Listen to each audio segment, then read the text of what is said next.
불안을 이기는 절대 평안, 불안을 이기는 절대 평안이라는 제목으로 하나님 말씀 증거하도록 하겠습니다. 많은 사람들이 인간 문제를 너무 피상적으로 다룹니다. 물질적으로만 다룹니다. 그래서 물질적으로 평안하고 뭐 문제가 없으면 평안하다, 샬롬 또는 뭐 히브리어는 샬롬이고 또 헬라어로는 에이레네 뭐 이렇게 표현을 합니다. 근데 평안이라는 것은 그것보다 훨씬 더 영적인 것입니다. 그래서 문제의 부재 또는 근심의 부재, 이게 평안이 아니라 하나님과의 그 영적인 평안함이 있어야만 진짜 평안할 수 있다는 것입니다. 실제로 한번 보십시오.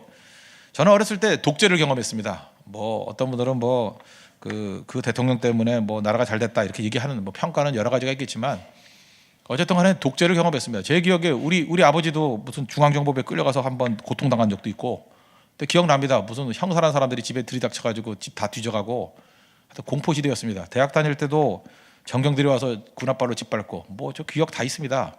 그때 제가 꿈이 그거였어요. 우리나라는 언제 민주화가 되나. 참 민주주의가 그립더라고요. 지금 뭐 많이 민주화된 거 아닙니까? 뭐 여기 연세 드신 분 다 알잖아요. 말이라도 함부로 할 수 있다는 게 이게 민주화된 거죠. 그렇지 않습니까? 옛날에는 말 한마디 하면 다 잡아갔어요. 그런데 이렇게 정치적 자유가 있는데 평안이 더 있느냐? 지금 옛날이나 지금이나 뭐 불안하긴 똑같은 것 같아요. 그죠? 그때는 뭐 어디서 얻어 터질까 하는 그런 불안감이 있었는데 지금은 뭐 개나 소나 다 떠드니까 그죠? 이게 더 불안할 수도 있다. 뭐 이런 생각을 갖습니다. 그래서 정치적 자유가 반드시 평화를 주는 거냐? 그렇지 않다라는 거예요. 어떤 사람은 교육 때문이라고 얘기합니다. 우리 인도 갔다 왔죠. 또는 네팔 갔다 왔죠. 교육을 잘 못 받은 사람들이 있습니다. 그럴 때 느끼는 게 이거예요. 이 사람들이 교육을 못 받아서 이렇게 못 사는 거지 제대로 교육받으면 얼마나 잘 될까 이런 생각을 갖습니다. 최고의 교육을 받았다라는 나라 가보십시오. 우리나라도 그렇죠. 뭐 교육, 뭐 일반 국민 교육은 최고 수준 아닙니까? 평안이 있나요? 여러분 그렇게 생각하십니까? 고등학교 졸업한 사람보다 대학교 졸업한 사람이 더 평안하고, 대학교 졸업한 사람보다는 석사학위 받은 사람이 더 평안하고, 박사가 더 평안하고. 제가 보니까 뭐 박사가 더 박살나던데요, 인생이. 그거는 뭐 반드시 맞는 것만은 아니라고 생각을 합니다. 그러니까 교육도 아닌 것 같고, 높은 생활 수준. 우리 많은 사람들 돈이 없기 때문에 내가 평안이 없다 이렇게 생각하는데, 돈 많은 사람들 가보라고요. 그 난리에 난리. 뭐 널찍한 집에 완전 지옥 같은 인생을 사는 사람도 있습니다. 꽤 많아요. 그리고 뭐 얘기를 들으면 알잖아요. 높은 생활 수준이 평안을 주는 게 아니라는 거. 평안이라는 건 뭐냐? 더 영적인 것이라는 겁니다. 그래서 평안에서 제일 중요한 건 뭐냐? 이 한 단어를 붙들었으면 좋겠어요. 하나님과의 관계. 하나님과의 관계입니다. 하나님의 관계에서 평안이 오는 거지, 하나님과의 관계가 깨져버렸다 그러면 어떤 일도 절대 평안은 올 수 없다는 것입니다. 우리 27절을 보십시오. 평안을 너희에게 끼치노니 그건 나의 평안을 너희에게 주노라. 내가 너희에게 주는 것은 세상이 주는 것과 같지 아니하니라. 너희는 마음에 근심하지도 말고 두려워하지도 말라. 이 예수님이 주시는 평안은 절대 평안인데 세상이 절대로 줄 수 없다고 선언합니다. 예수님이 그러잖아요. 이 평안은 세상이 절대 줄 수 있는 게 아니야. 예수님만이 줄 수 있는 평안이 있다는 것입니다. 그게 절대 평안이에요. 영적인 평안이죠. 인간은 근본적으로 평안이 없습니다. 이유가 왜 그렇습니까? 죄 때문에 그렇습니다. 로마서 5장 10절 보니까 우리가 원수 되었을 때 죄로 인해서 하나님과 우리 사이가 원수 되었습니다. 그래서 기본적으로 인간은 평안이 없습니다. 죄 때문에 그렇습니다. 하나님과 막혀 있으니까 이 원수됨 때문에 평안이 없다라는 거예요. 근데 이게 깰 수 있는 방법이 무엇입니까? 로마서 5장 1절 보니까 우리가 믿음으로 의롭다 하심을 받았으니 우리 주 예수 그리스도로 말미암아 하나님과 화평을 누리자. 이 구절을 가지고 빌리 그레이엄 목사님이 쓴 위대한 책이 있죠. 하나님과의 평화, Peace with God. 그 뭐 94년인가 김일성 죽기 직전에 가가지고 김일성한테도 줬다 그러죠. 읽어보라고. 물론 김일성이 읽고 죽었는지 그냥 죽었는지 모르지만, 그죠? 빌리 그레이엄이 전달해준 책이 Peace with God. 그게 독재자한테 하는 얘기가 뭐예요? 당신 권력도 있고 뭐 다 가진 것 같지요? 평안은 없지요? 그게 메시지였어요. 당신이 진정을 얻을 수 있는 평안은 Peace with God. 당신 집안 뭐 믿었다며? 어머니가 강반석이라며? 그 반석이라는 이름이 베드로에서 나온 거 아닙니까? 다 믿는 집안이에요. 또 그 외삼촌이 목사였고, 다 그런 분위기 속이었는데 한 번 더 증거한 거죠. 진짜 평안은 하나님과의 평안이라고. 하나님과 평안이 없으면 절대 평안하지 못하다는 것입니다. 우리 인생에서도 마찬가지입니다. 믿는 사람들도 마찬가지예요. 하나님과의 평안이 없으면 절대 평안 없습니다. 사람과 백날 친해보십시오. 친해지나요? 하나님과 평안해야 근본이에요. 부부도 평안해지고요. 하나님과 평안해져야 친구 사이도 평안해지고. 근본이 그래요. 여러분 그런 경험 해보셨습니까? 막 부부가 대판 싸웠어요. 부부가 관계가 안 좋아요. 그랬더니 뭐도 안 되죠. 아무것도 안 되죠. 직장 가도 안 되고 뭐 교회 와도 안 되고 그래서 답답한 거예요. 그때 알죠. 아, 이거 근본적인 관계가 흔들리면 나머지에는 절대로 평안이 없다. 근데 그거보다 더 근본적인 게 무엇입니까? 하나님과의 평화예요. 하나님과의 평화가 없으면 절대로 절대적인 평화가 있을 수 없다는 것입니다. 하나님과 평화가 없으면 나타나는 일이 뭐냐면 말씀을 들어도 감동이 없습니다. 여러분들이 한번 감동이 없어도 버틸 수 있겠지만 목사인 저 같은 사람은 정말 괴롭습니다. 말씀 읽어도 감동이 없으면 설교가 안 나와요. 그냥 설교 버튼 누르면 나오는지 아십니까? 절대로 안 나와요. 뭐 책 읽으면 베끼면 된다고요? 베껴 보세요 한번.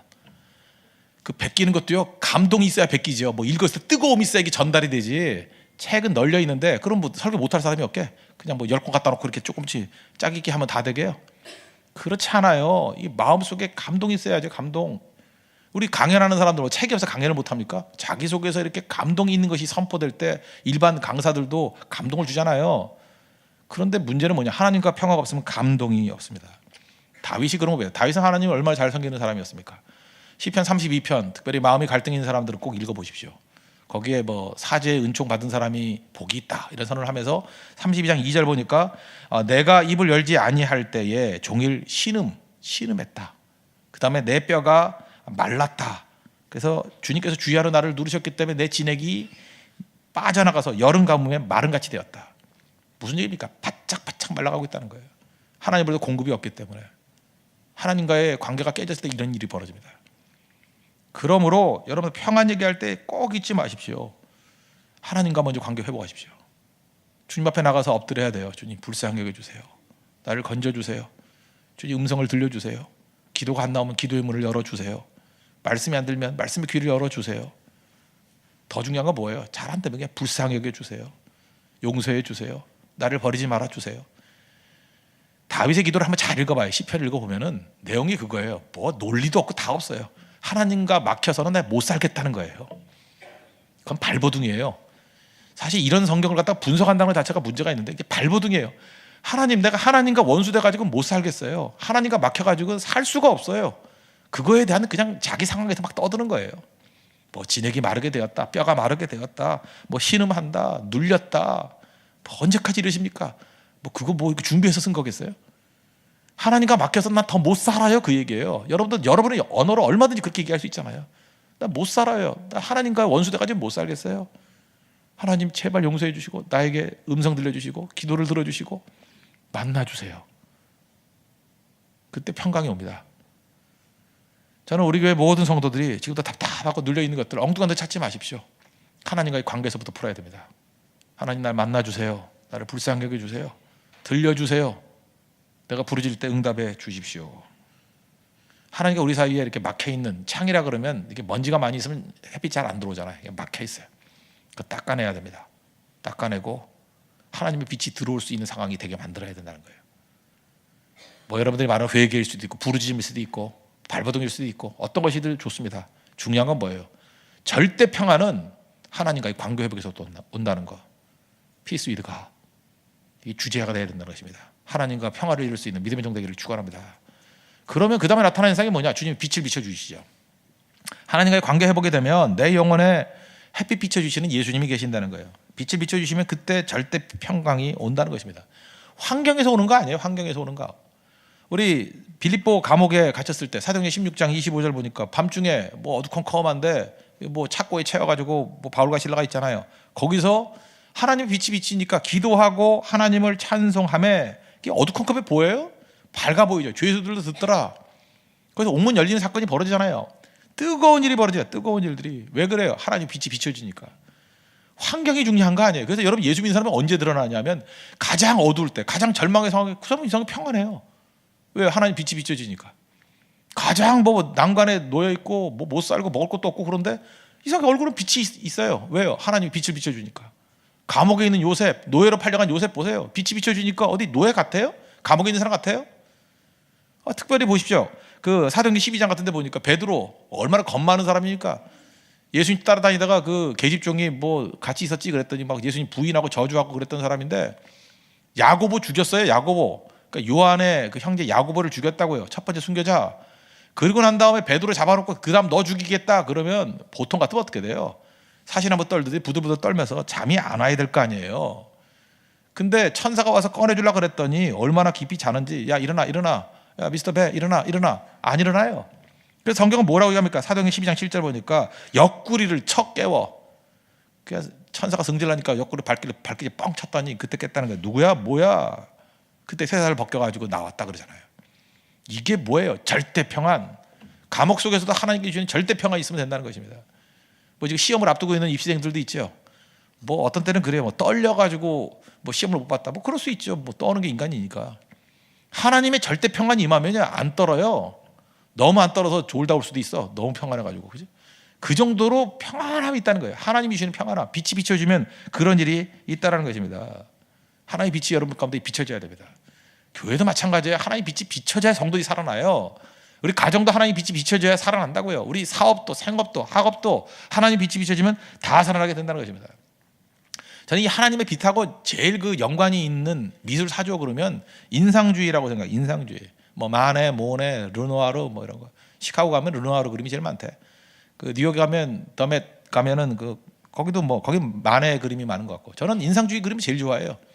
인상주의에서의 핵심이 뭐예요? 빛이에요. 빛. 창세기 같아요. 하나님이 태초에 말씀이 있어서 빛이 있으라. 그때 빛이 있었다. 빛의 화가들 아니에요. 빛의 화가들. 이제까지는 모든 사조들이 어떻게 했어요? 그림이 어두컴컴하죠.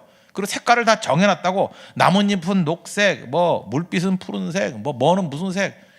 나는 어렸을 때 크레용 할 크레파스, 지금도 모르겠어요. 크레용하고 크레파스 차이가 뭔지 모르겠지만 할 때 살색이란 게 있었어.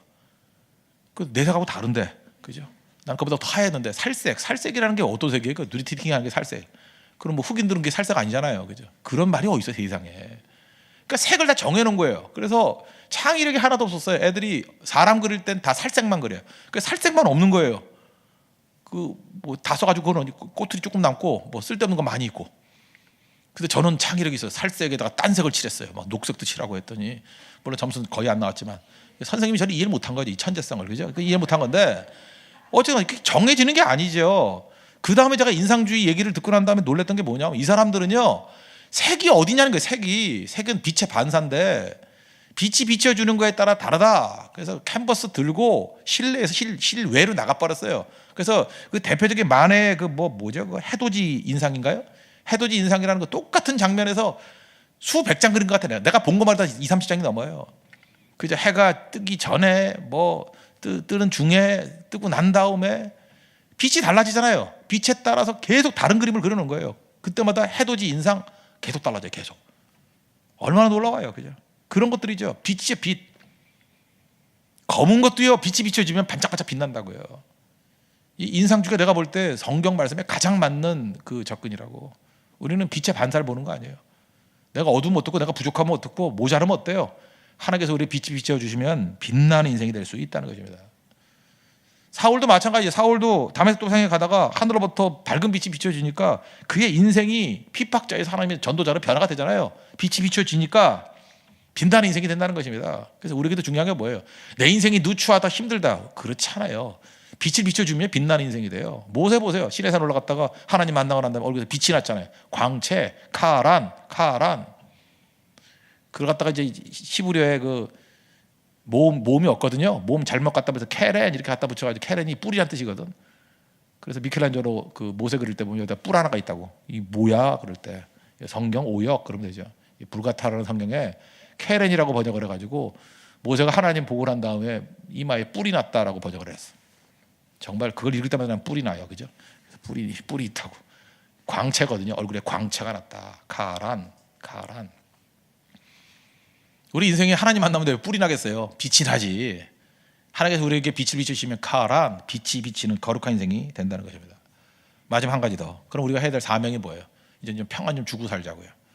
빌레몬서 1장 7절 보니까 형제여 성도들의 마음이 너로 말미암아 평안함을 얻었으니 내가 너의 사랑으로 많은 기쁨과 위로를 받았노라.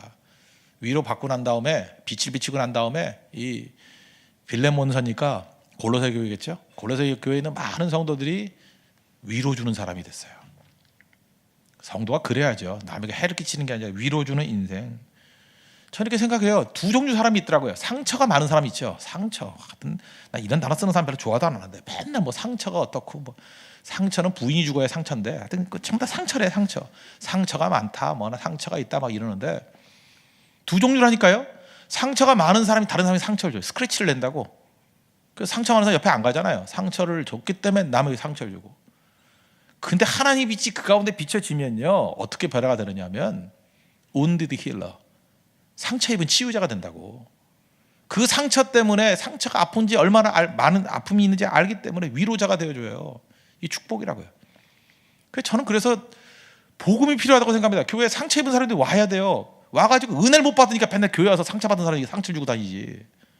교회에서 상처 주고 다니는 사람들 보면요, 다 문제투성이에요. 왜 문제인지 아십니까? 상처 입었기 때문에 문제가 아니라 은혜를 못 받았기 때문에 문제예요. 빛을 못 받았기 때문에 문제라고. 그러니까 자기 상처 그냥 뭐 도져가지고 여기저기 난도질하고 다니는 거지.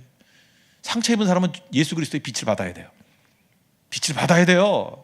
그러면 wounded 힐러가 된다고. 치유자가 된다고요. 그 얼마나 놀라운 일이에요. 그게 중요한 거죠.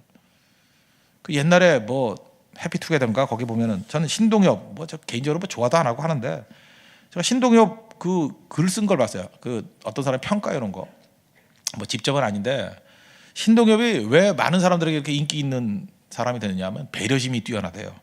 이유가 뭐냐면 여러 사람 나와가지고 이렇게 톡쇼를 하지 않습니까? 톡쇼를 할 때 그 재미없는 말 할 때 이렇게 배제시키지 않고 억지 웃음 내세우지 않고 잘 배려해 준대요.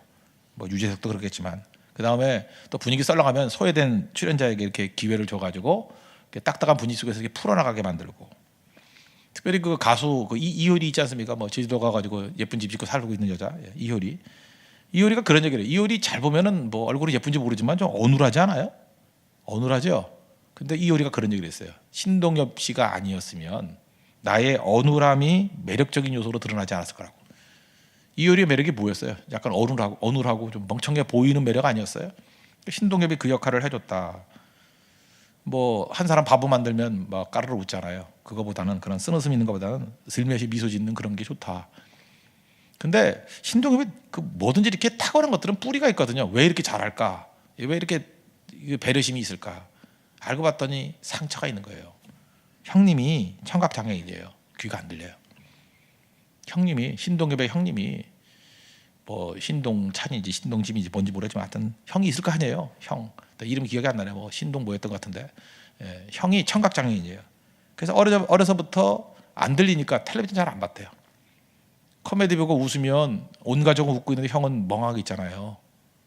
그게 싫어서 배려해 주는 마음. 그리고 뭐 이렇게 소리 들리는 건 잘 안 봤대요. 주로 무엇을 보냐면 뭐 동물의 왕국 이런 거, 이렇게 소리 없어도 눈으로 보면 재밌는 것도 있죠. 그런 프로그램만 많이 봤답니다. 왜? 형을 소외시키지 않으려고. 이게 신동엽 맞는 거예요.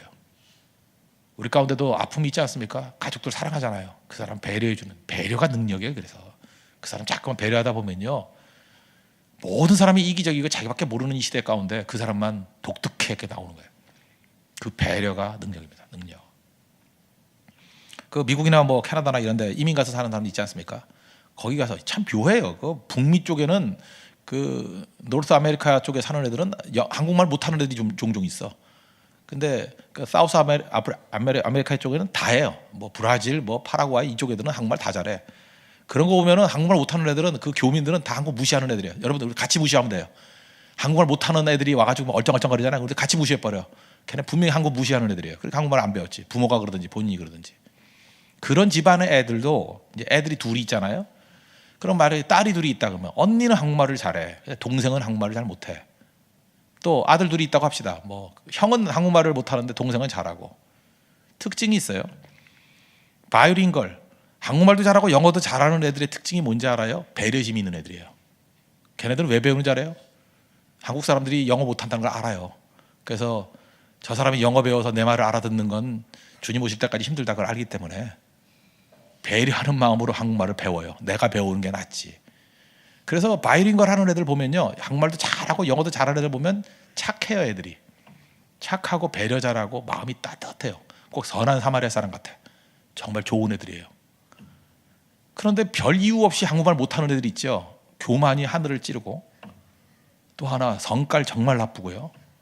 걔는 핍박해도 돼요. 그놈은 당연해. 그건 한국말 못하는 애들 무조건 무시하십시오. 그래도 돼요. 진짜 제가 여러 번 경험을 해봤거든요. 그래서 내가 그런 얘기를 했어요.